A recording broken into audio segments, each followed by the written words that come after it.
Okay, so it's Bruce Gold here, the VP of Consulting Services at Claigan. I'm going to be talking about looking ahead to 2022. 2022, that's a great start. I'm going to talk mostly about legislation that's going to appear next year. Some of them I'm going to talk about work that you have to do in 2022 to complete, usually for later years. But I'm going to focus heavily on the legislation that should appear in 2022, or the final rules, or restriction, or something similar. Most legislation in the restricted material space is not a surprise, at least not anymore. There are many years of consultations and reviews and preliminary and draft texts and so on and so forth. So most of what I'm going to talk about that is expected to appear in 2022 are all pretty far down the pipe. So giving you an idea of what is going to come up. So hopefully, on average, you don't get blindsided as much. Now, at the time today, I've only got so much time to go into everything, so I'm going to be a bit brief at times. So I'm going to do a tiny bit of introduction. I'm going to talk about upcoming deadlines in general, and then I'm going to talk about a lot what's going to appear in 2022, in particular with the changes that just appeared, or the draft changes that just appeared to Prop 65 warnings about 2 days ago. I'm going to go into a lot more detail about that because I'm sure people are interested. However, it's so new, I'm sure I have sub-level of error in them, but it looks pretty good. And I'm going to talk right with REACH restrictions, REACH DHC updates, changes to SCIP, ROHS changes, Saudi Arabia ROHS changes, Canadian prohibition, new substances, TSCA changes, EU MDR, restricted materials changes, and the new proposed EU battery should be regulation, not directive. And then we'll do Q&A. So any questions you have during this, feel free to put in the control panel, and I'll try to get to as many as possible at the end. If I don't get your question, just email me. Happy to help. So Claigan, we do a tremendous amount of this. You know, what's my product? What's your product? Where do you sell? What do you have to be compliant to, and how? We also are one of the biggest test labs in North America. We used to do data gathering. We found that it didn't meet our quality objectives, and SCIP is giving everybody a good view into that, and data gathering has its uses. However, it is really the worst telephone game maybe ever. It's a very complicated topic to describe to someone else. There's also a timeliness nature of it. The data that you are getting from the supplier isn't necessarily up to date. Not only might not have the new stuff, which what people focus on, the data they've gathered maybe years or month old. Also, when you give data to someone else, a customer, you lose control over it. And they use it in their own particular way, and it really stays around in the information space forever. And we're seeing a lot of that in SCIP. Finally, everybody's getting to see what we've seen for years, where most SCIP declarations, which are just declarations, fortunately, are not right, not remotely, not even close. And both chemically, substance-wise, legislatively, just wrong, to the point where there are thousands of listings in it now, which are obviously products that would be subject to recall based on what they reported, and lots of other fun things like people reporting boric acid, crude and natural. It's a water-soluble powder. It's not in your product. So there's a huge timeliness problem too, where the data that somebody might be reporting might have been your data you gave them. Maybe you're still learning restricted materials 5 years ago and using it and sometimes referring to your product. So that's a big challenge. So we've been a test lab for a long time. We don't like the quality of data. We don't like the availability of data. We don't like the timeliness of data. And we moved many, many, many years ago into the laboratory testing side, which happy to say we're probably the best in the world at that, especially as complex products.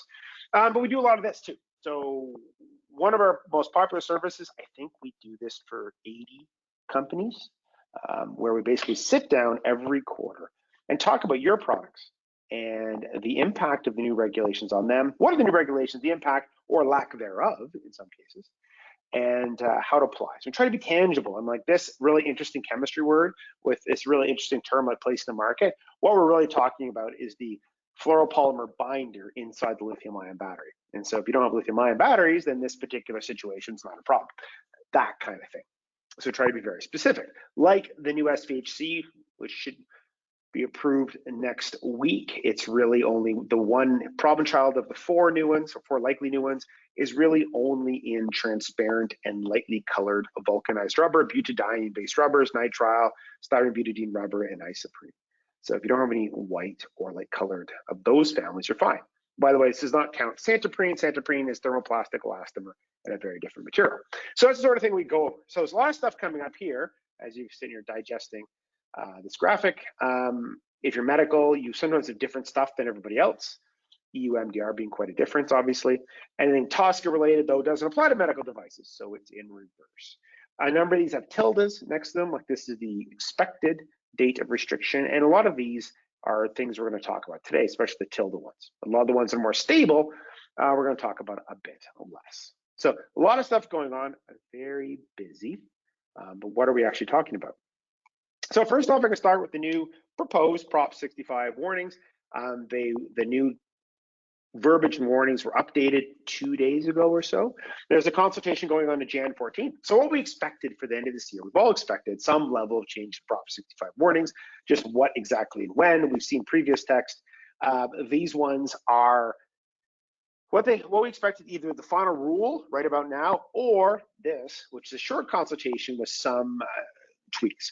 And so what we're getting is the tweaks version. So we're gonna make some tweaks, consultation by Jan 14th, probably around, give or take March.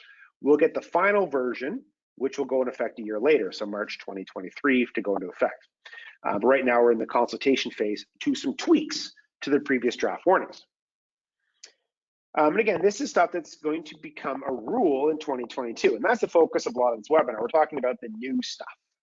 If you want to talk about the old stuff, we're pretty happy about that too. New proposition warnings, where to start? Currently, only the long form warning needs you to list the substance. In the new version, both short and long form warnings, basically all the warning types, need you to list one reproductive toxin if one is present providing exposure, and one carcinogen if one is present providing exposure. If you have 5 reproductive toxins, you still only have to list one. If you have a substance which is dual listed, like lead, which is a reproductive toxin and carcinogen, you just have to list lead, not lead and something else. Same as DHP. DHP is a reprotox and a carcinogen. If you're listing DHP as the exposure, which is pretty common for PVC, and probably the #1 prosecuted substance, you just have to list DHP. So even if you're using the short form, now you're gonna have to list the substance. Currently, if you use a short form, it's a very short text, exclamation point, triangle, warning, this product contains substances that cause cancer, reproductive harm, and the Government of California website, or similar. And there's no substance identified. In the new version, the short form warning will have a substance identified. Now, you can only use the short form to start with. They're also limiting when you can use the short form. In the current situation, if you use the short form on the product or product packaging, you can always use the short form. So if you put your Prop 65 warning today on the packaging or the product, you can use the short form. Going forward, the total surface area of the label available for consumer information is 12 inches or less. And I had a question this morning where those 12 square inches, and I believe so, but I'm going to double check that.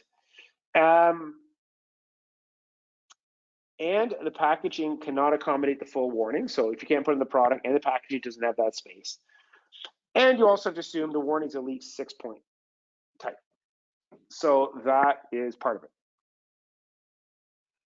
So when you're looking at this, we're looking at, you could use a short form currently if you put on the product or its packaging. Now, you can only use the short form, which really isn't that much shorter realistically, if it meets this criteria. You don't have enough space for it, basically, 12 inches. And the entire warning still has to be at least 6-point type, and it cannot be smaller than other consumer information. So your product name is not consumer information. But if this product contains, a ball, a racket, that kind of writing, that's consumer information. It has to be at least that size. Marketing information is quite a bit different.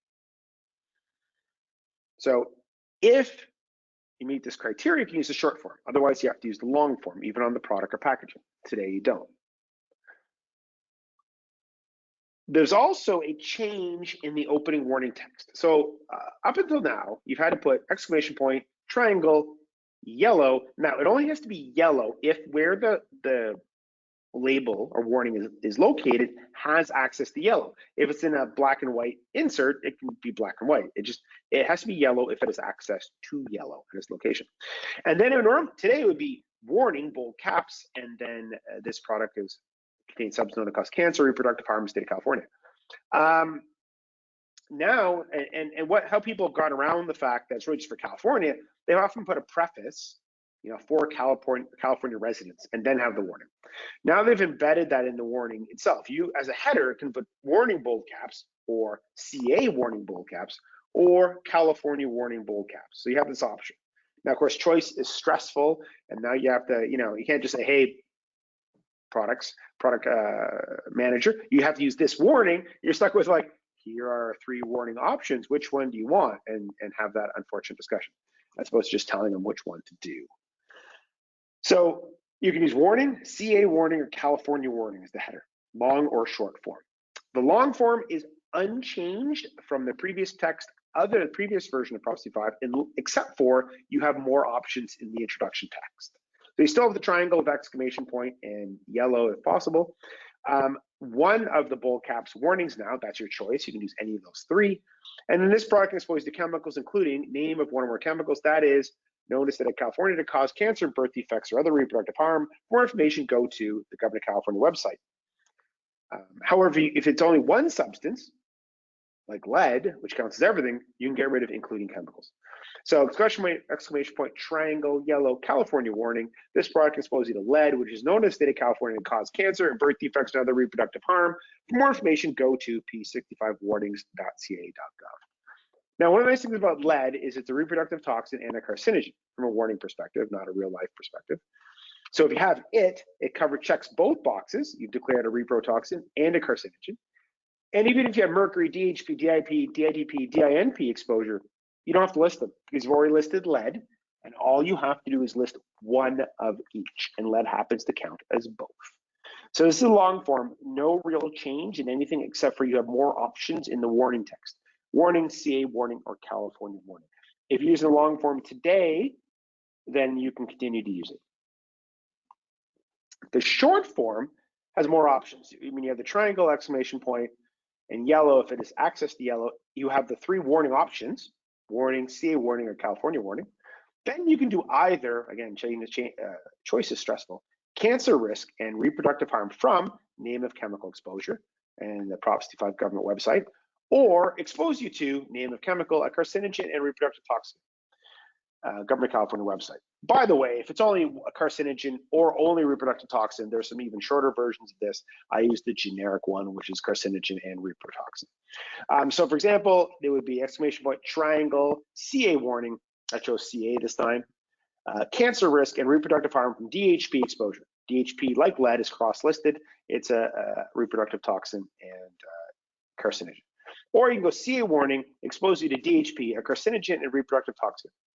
So you have the option of what the short form is. Again, you can only use the short form if you have less than 12 inches of space, assuming you use text as large as the other consumer text and there's not enough room on the packaging. So that is the short form version. And of course, really new, and I don't went into so much detail because there's only so much time. You're still allowed to carry the short form to catalogs or internet purchases, but just give you an idea of what the changes are. Now, they're not final yet. The consultation ends January 14th. The final rule will probably be around March, which means 1 year from then, March about 2023, they'll be in effect for products manufactured after that date. Prop 65 is kind of interesting. It's different than Europe in many ways. It's not date of importation or place in the market. It's date of manufacture of the product. That's what the March 2023 normally refers to. By the way, we do a tremendous amount of Proposition 65. We are easily the top lab in Prop 65. Most of what we do is proactive, preventing you from getting into trouble. You have a product, you say, hey, I'm not sure I want to put this label on it, or what should I put the label on for? We're great at testing for it. Fantastic. We're really, really good. But a decent also amount of what we do is defense, where somebody's gotten in trouble. Usually that worked with us before, almost always. And we help them with the defense. I do at least a Prop 65 defense almost every single week. It's pretty common. There are about 300 prosecutions a month, so there's a lot of work to go around. We're particularly good because we know exactly what questions to ask and how it all works.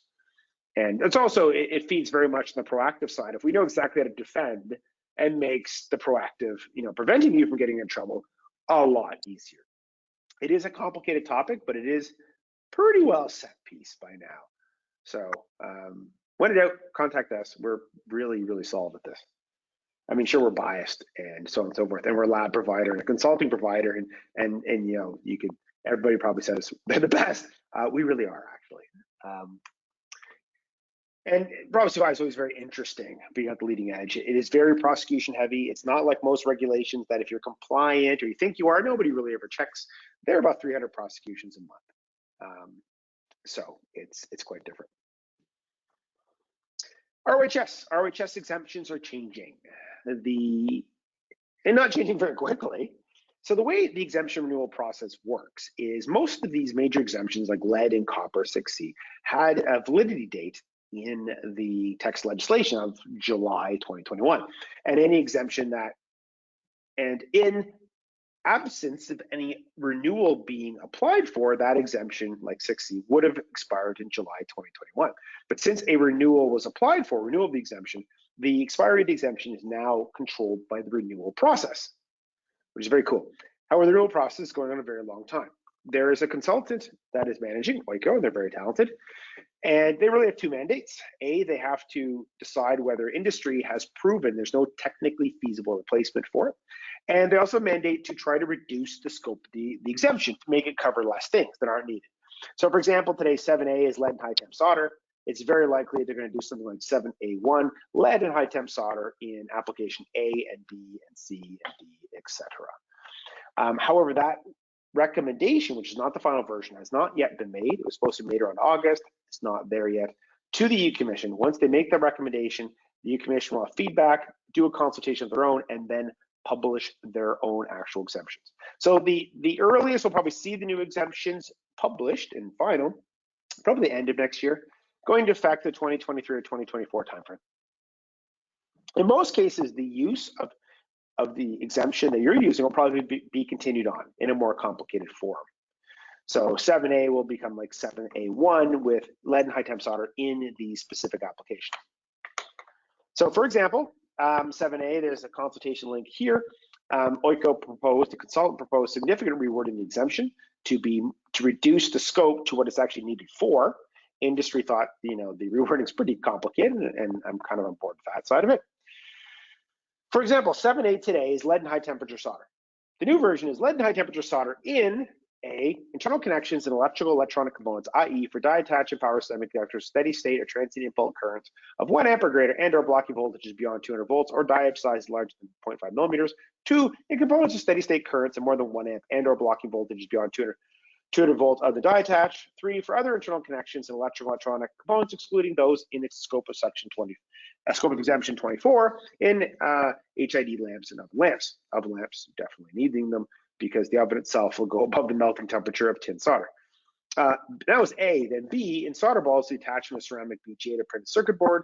C, for the attachment of components to printed circuit boards and high temperature plastic wafer moldings. D, for mounting electrical components onto subassemblies, first level interconnect, i.e. modules or sub-circuit boards. E, as hermetic sealing material between a ceramic package or plug or metal cases, and then for everything else, it expires. That's a lot. That's a big mouthful. So anything you're using for 7A today, probably is in here. Likely under 7, it'll probably be 7A1, and it'll be under A3 of it. This is ultra complicated. Basically, every use the exemption you have is likely to change, but the name of the exemption and the text around it's going to change a lot. And so we should see the proposed versions momentarily, probably the final versions mid to late year, going to effect probably 2023, 2024. You'll see that, but nothing really tangible for a bit. So that's the ROHS side. Now, people ask, well, there's 2 new potential ROHS substances, MCCPs, medium chain chlorinated paraffins, and DbDP, tetrabromobisphenol A. That's a whole longer discussion. I don't expect to have text for them this year. I don't expect any restriction to come out for them this year. And when it does, it could be pretty innocuous. Tetrabromobisphenol A is primarily, but not exclusively, a reacted flame retardant in your circuit boards. It's the main flame retardant for FR4 circuit boards, but it's basically completely reacted away and won't be there at 1000 ppm. And medium chain chlorinated paraffins don't really exist in the wild without short chain chlorinated paraffins, which are banned. So the MCC ban really doesn't change anything from the previous or already existing SCCP ban. But I don't expect them to come out next year, so I don't have that here. One thing will come out of SCIP, by the way, is they'll suddenly have this incredible listing of carcinogens, reproductive toxins, etc., and their uses in electronics in particular. And they'll probably use that to pick the next substances to look to add to ROHS. So the aggregated skip data is likely going to be used in a lot of different ways by the EU Commission and national authorities. Meanwhile, on the REACH side, so REACH, we often talk about SVHC, substance of very high concern, which are declarables. It also has restriction side. And there's a new restriction in the pipe, pretty far along, to ban bisphenol A at 200 ppm. Bisphenol A is already regulated 1,000 ppm under REACH SVHC. It's only declarable, and 1,000 ppm is not really a big deal.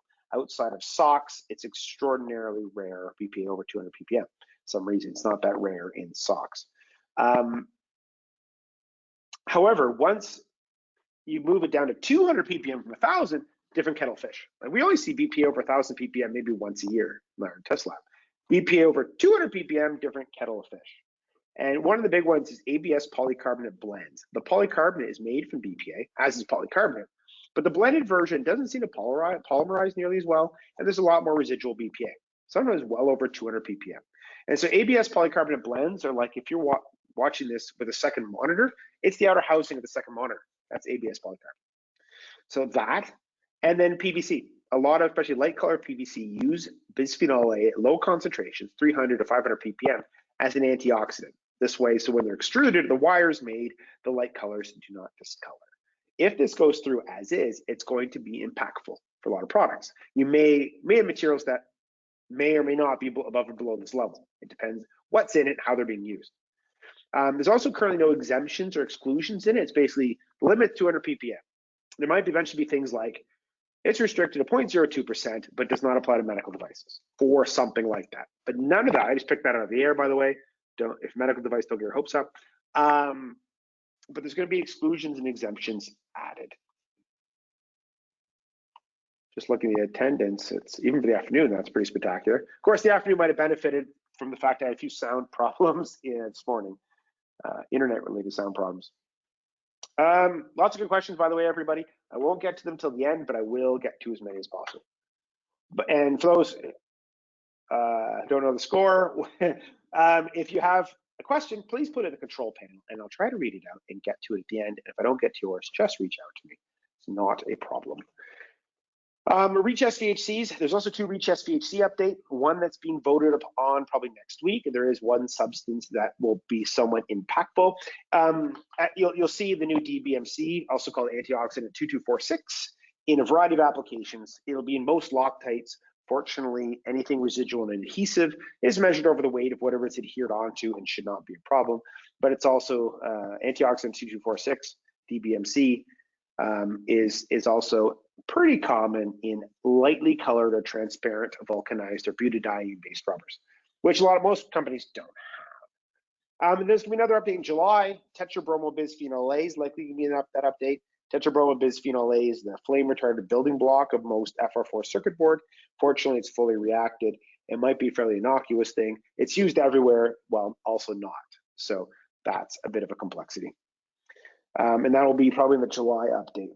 If you're signed up to quarterly updates, every quarter we'll actually sit down and we'll talk about the specific new REACH SVHCs, why most of them don't apply to you, and which ones that do, and what specific materials they apply to. So you don't have to go running down every rat hole or redo your whole bomb. A lot of times you're like, we're just talking about the outer layer of a lithium battery. Let's go maybe data gather or test, often data gather in that case, your lithium batteries and not redo everything. Skip will likely get some technical updates, some to deal with the poor data quality.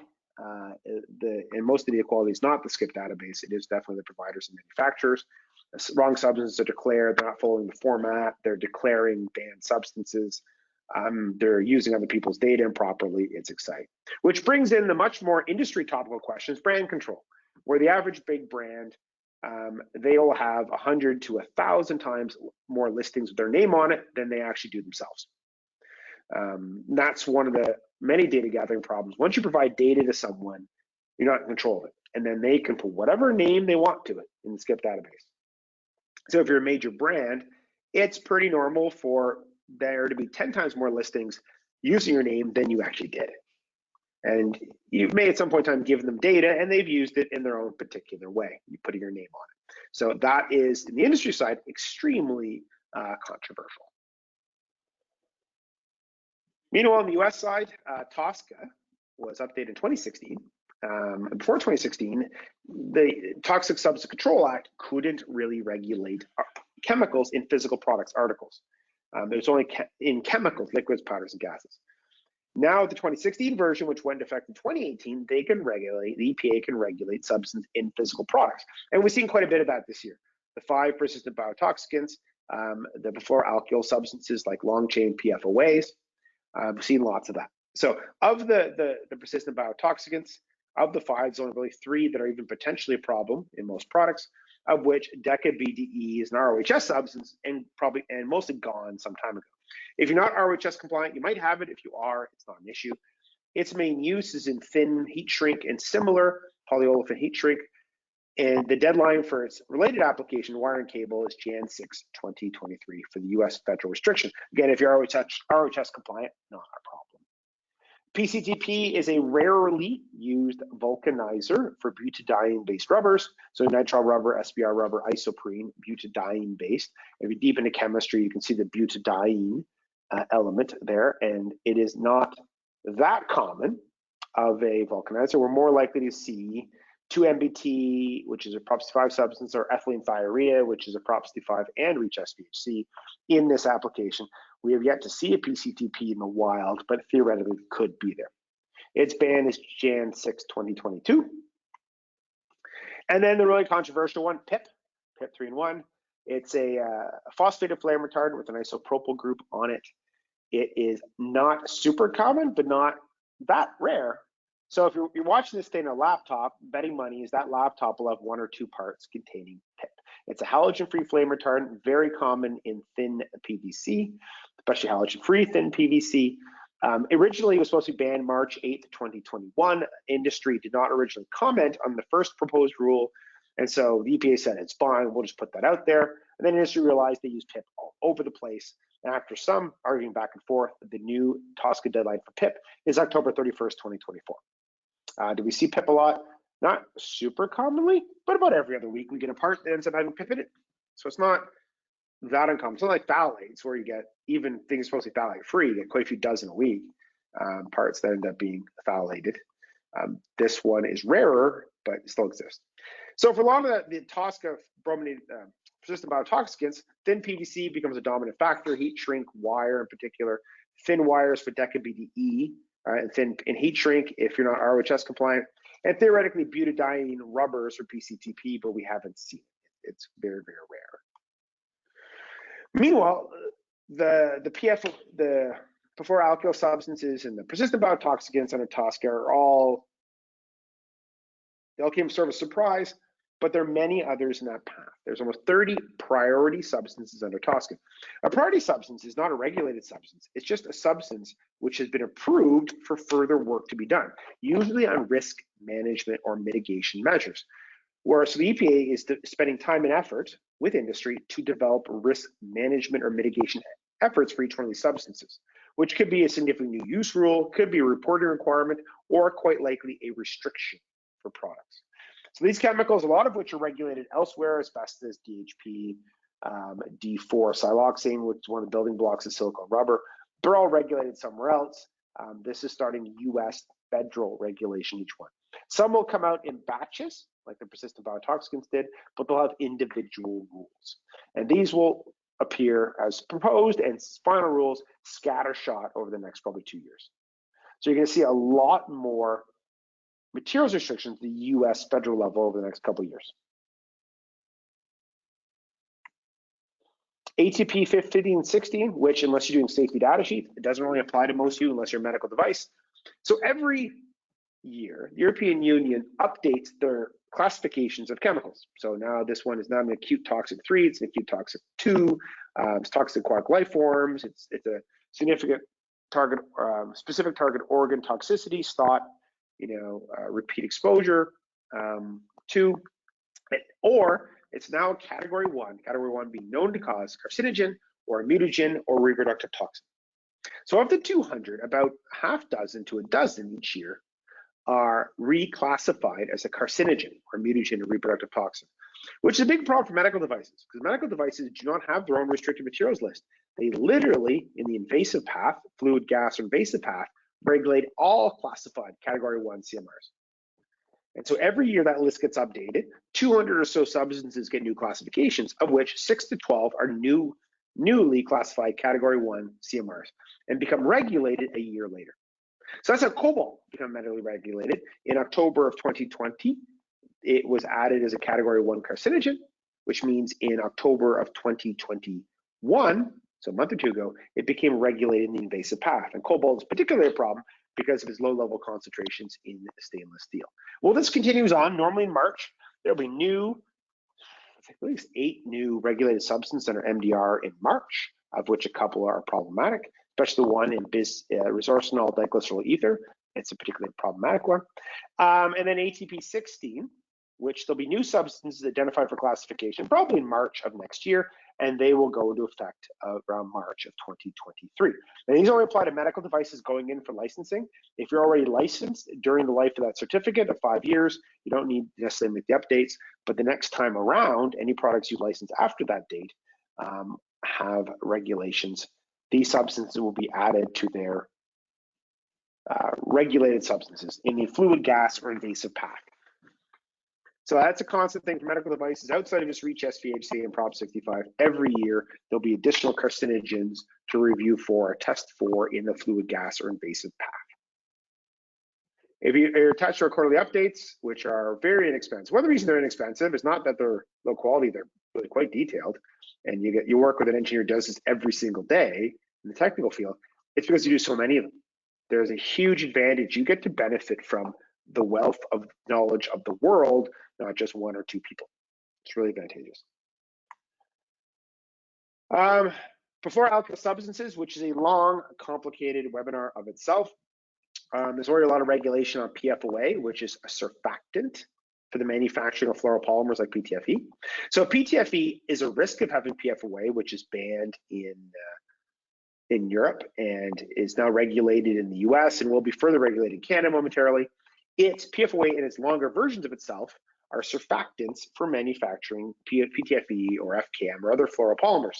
Making a fluoropolymer is an emulsion polymerization, which there's many slides to explain this, but basically the original monomer that makes PTFE, TFE is an oil. The thing that reacts and makes it into a polymer is in water. You have to mix water and oil together. They don't like each other. In the chemistry world, chemicals are bigots. They like things like themselves. So oil likes oil, water likes water. So water and oil don't mix, which is a common statement. You put a surfactant in, which breaks down the barrier between the two of them, like PFOA, and they mix and react to create PTFE. Now, PTFE doesn't have to use PFOA, but it can. So this whole family of substances, the longer chain ones are generally getting more and more regulated because they don't break down the environment and they cause harm, but the smaller ones are not as regulated. The EPA and Europe and Environment Canada and Canada and China and South Korea, Japan, et cetera, are all doing a lot more work on regulating. The head of the EPA came out a couple weeks ago and said they're spending $10 billion on this, which is a lot. And they're looking at further regulating. What we're going to see, should be consultation, not consulting, we should see a lot this year is less specific regulation on these and a lot more mandatory data reporting or data gathering or consultations for the governments to get more data on what to do next, where they should spend their effort and what's going to get regulated next. So if you're an importer in Canada, you'll probably get Section 71 survey saying, hey, tell me about your fluoropolymer usage. And they're not about to ban Teflon or PTFE, but the fluoropolymer usage tells them a lot about the potential risk for these surfactants. So you can see a lot more regulation in the form of government data gathering in these and not quite as much in new regulation. We actually have quite a bit new regulation in the space, especially around the PFOA and longer, the long chain PFACs. That family is getting further regulated. For example, starting with the UN Stockholm Convention on PFOA, a lot of individual countries are expanding that to longer chain versions. TSCA has the long chain PFAC sniffing new use rule. POP bans PFOA, but REACH is now bans long chain perfluoroalkyl carboxylates, which are the longer versions of PFOA. PFOA is 8 carbons long. This one regulates 9 to 14. Canada already restricts PFOA and PFOS and long-chain PFACs in chemicals, but not physical products. Momentarily, and we're going to talk about it soon, they're going to publish restrictions of those chemicals again in products. So these families are becoming the most regulated.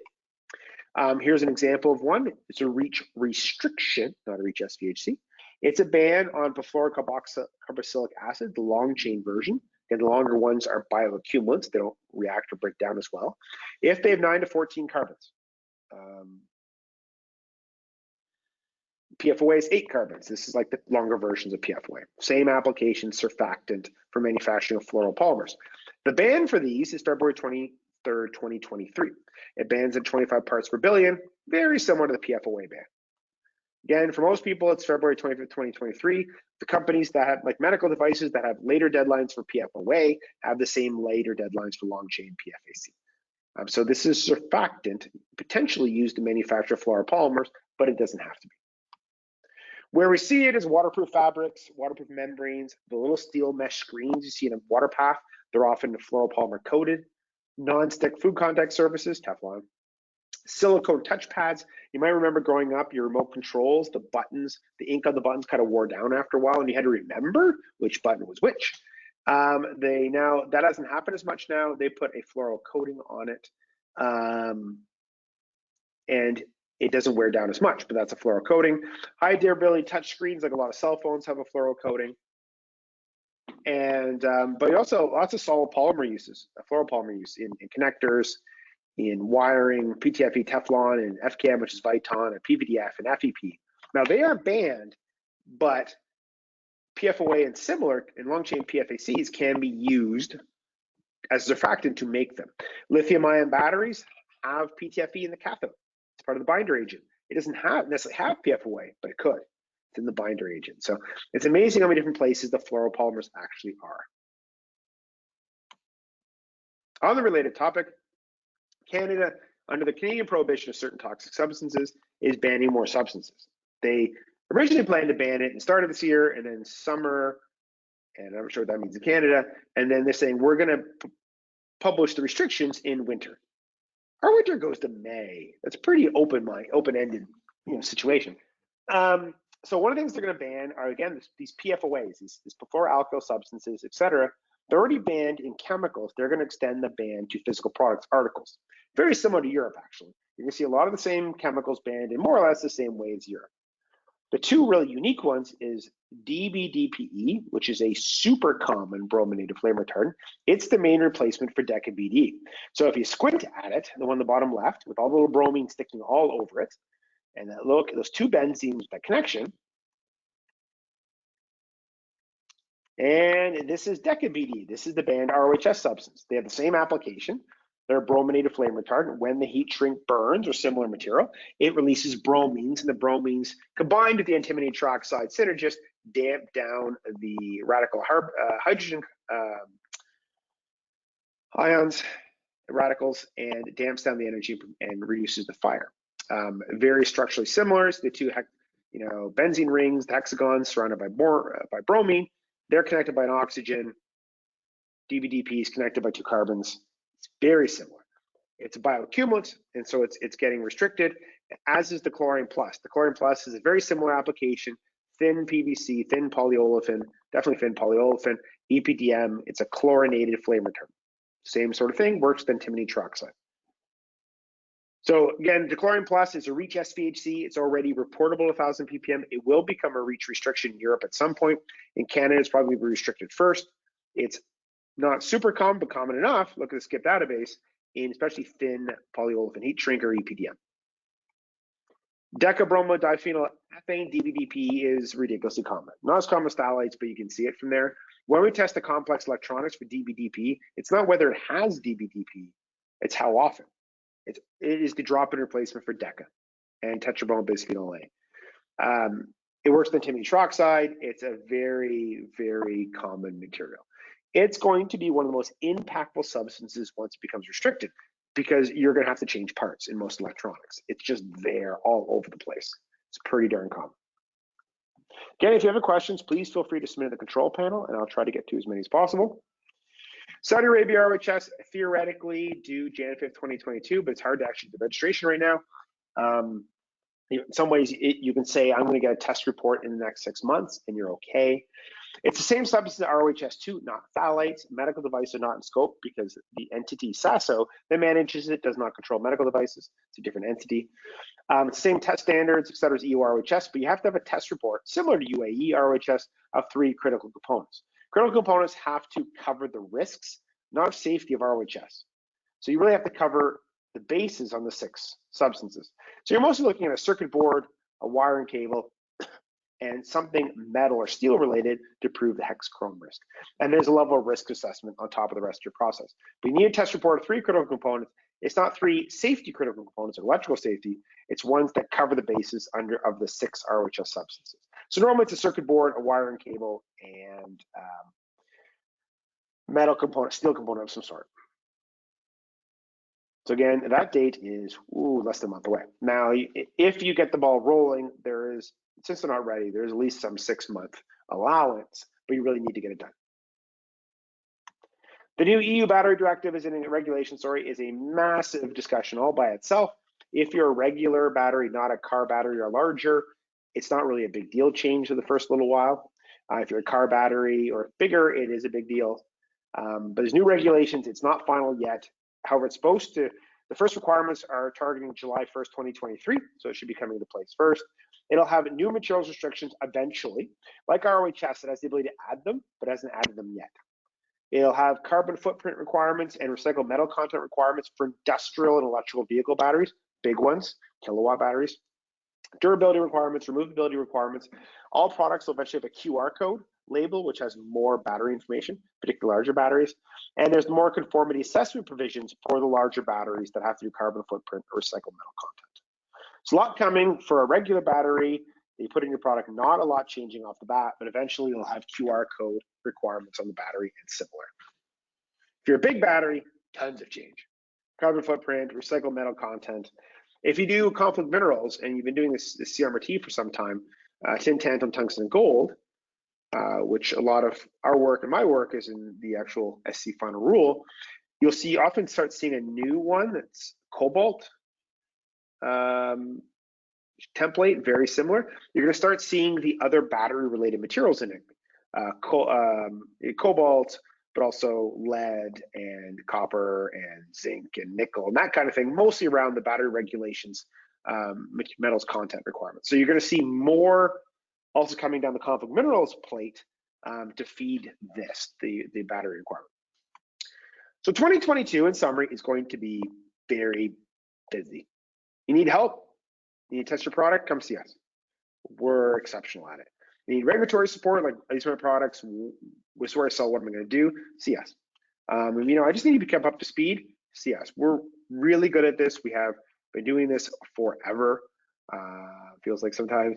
There's a lot of change. There's a tremendous amount of change, and a lot of it's regulatory, and a lot of it's very chemical technical. And we can help you both places. We can talk these big, long chemical names and actually have some working a way to explain it, like the PFOA. We'd actually explain how emulsion polymerization works at a high level with pretty oil and vinegar type pictures to explain why the PFOA surfactant helps and why it could be in there and why it might not be and what your risks are. Because the end of the day is like, you're basically, okay, this is cool, but what do I really have to do? We try to distill it back to actually what you really need to do.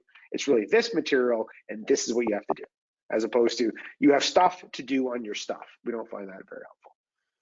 Again, if you have any questions, please feel free to submit. The recording of this should be available in a couple of days, and everybody who registered should receive a copy of the presentation. There's a lot of great questions. A really technical one off the bat, by the way.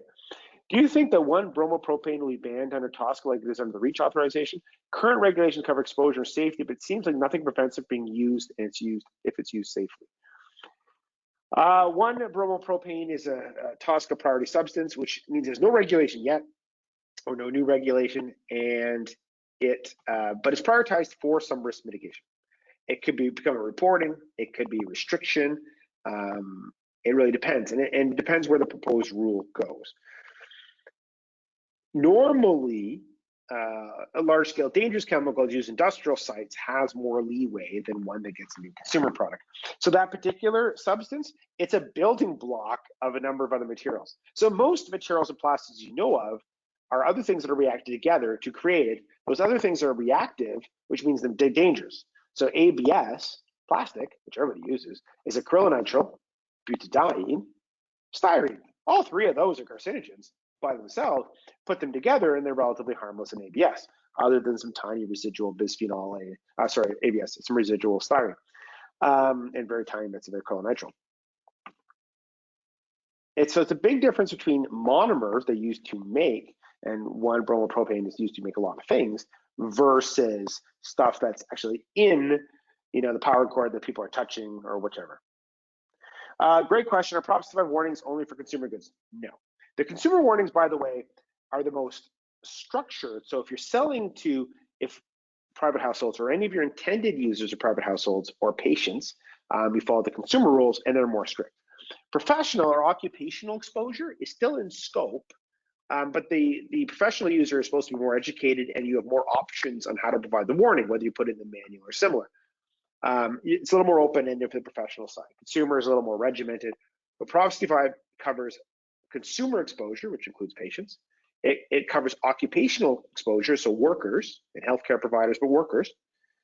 And it also includes environmental exposures, like a car wash. The stuff in the car wash that goes down the drain into the sewer is an environmental exposure. All three are in scope. So professional products are in scope. They're prosecuted quite commonly, less often than the average consumer product, but definitely medical professional products are prosecuted all the time.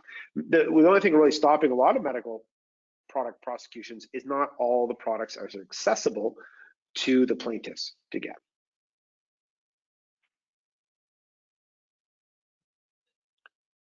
In particular, if it's Prop 65, well, OEA, which by the way is the California agency in charge of this, Jan 8th, 21 proposal stated the total surface area of the product available for labeling must be at least 5 square inches. OEA is now proposing to increase the maximum surface area to label as 12 square inches. Or you at least have to have that much space. So if you have less than that space, then you use the short form. But if you have more than that space, you have to use the long form. But I'm going to double check some of the verbiage there. Has been any movement of Prop 65 regarding overwarning or exposure? Nope. And the only difference on overwarning now is you have to say what substance. By the way, overwarning by the people is the idea of what I think of as overlabeling. So it's a corporate usual mandate, label everything for Prop 65 warning, and then give each business unit the tools to determine how they can remove the label if there's a business use of doing that. As opposed to underlabeling is don't label anything, and here's the process to figure out if you should. So it's 2 different ways to do it. Now that you have to name a substance, overlabeling loses a lot of its appeal. Considered enforcement for Prop 5 to be enforced starting March 2023. So the new labeling requirements are products manufactured after that date or in scope. However, the plaintiffs, some will call them bounty hunters, but anyways, the plaintiffs won't be prosecuting it right off the bat because if the unit was manufactured before that date, it could use the old warnings. So it's better for them for a while to still go after the plain Jane that you don't have a warning than worry about the text of the warning. So the prosecution itself will be a little bit delayed because they're pretty experienced in this by now, knowing that manufacturing and shipping and importation and putting it on the shelves and buying it take time. So trying to enforce it right away won't go very well. Can a Prop 65 label be a flag style instead of a wraparound to fill out text in a single label applied to a cable assembly? Yes. Simple answer. Long answer is the consumer in a consumer product or even a professional product has to be warned before exposure in a clear way. So as long as you can justify that is a clear way for them to warn or no worse than putting a label on the packaging, then that would be allowed. Will Canada restrict DbDP in 2022? Unlikely. It looks like they're going to publish the restriction in 2022. The restriction itself will likely be 2024, 2025 timeframe for implementation for deadlines. Well, the brominated compounds still have exposure limits. You're talking bans from articles. DbDP bans from articles. It's to be like 0.1% or similar, very similar to RHS in Canada. Are you able to understand requirements regarding the environmental IT equipment requirements, specifically laptops for USA, Canada, EU, Brazil, and China? Yes. What does environmental mean sometimes? Whatever the politician thinks it means. Often environmental means, can mean restricted substances like we do, could be recycling, but it's as often energy consumption, and that's a different thing. So we can help with pretty well all of it. We don't do the energy consumption type one, that's other people, but we do understand it. And if it's things like for the US, for the government, there's particular certification standards. We know exactly how to do all those too for environmental. So happy to help. I've gone not quite over time. I do have a conflict at 3, unfortunately. Thank you all for the very great questions. And I'm going to double check. By the way, I promised you 5 slides. Before we send them out, I'm going to double check a few things because this is all just came out, and I just want to make sure that, you know, inches, square area versus inches, and all that are all squared away. But I want everybody here to get a good look at it. We did put a link in for Prop 65 if you want to look at the stuff yourself. It is a bit of a tricky read because in their infinite wisdom, I'm sure it's infinite, the main text is strike through, which makes for a very exciting read. I don't recommend it. They have the non-strike through version 2, but the way they actually do it is strike through. There is the actual links in the presentation, so you can double check everything. There's a lot of technical complexity, and I'm going to review it. Fortunately, for the most part, if you're close enough, you'll be fine. The plaintiffs don't really want to go after anybody who's really close enough. It's not worth their time or fight. Thanks, everyone. And if I don't hear from you, have a great Christmas and a Happy New Year. But feel free to reach out. We do lots of this. You might have a question that's really bothering you, or you have a product you really need to get compliant. We can do it. Just reach out. We're happy to help. Thanks again. And everybody should be receiving slides pretty soon and links to the recording. I was going to double check a few things and then send it out. Thanks again, and hope to talk to everyone soon. What attendee?